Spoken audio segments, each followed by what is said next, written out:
yes, we've been talking about people, but what if we pivoted and talk around access? And what I mean by that is, if you think about Neuralink, so the work that Elon Musk is doing in terms of giving a human brain, and Dennis, this links to the point that you mentioned before we started recording, is around access that you can have off an additional human brain.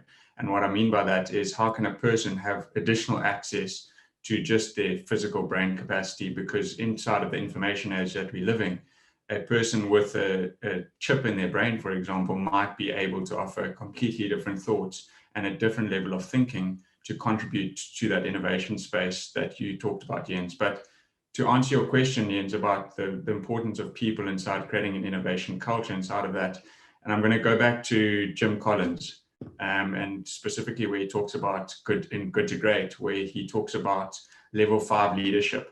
And inside level 5 leadership, he talks about the way that level 5 leaders lead an organization.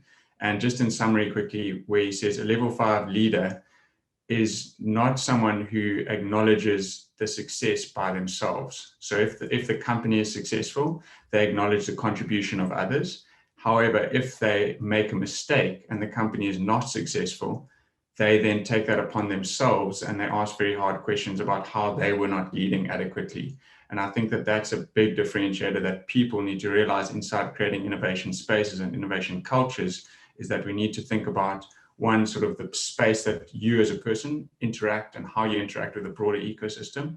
And then two, to also recognize when you are wrong as an individual, but attribute your success far more broadly to that interconnected space and interplay between the different elements of the ecosystem.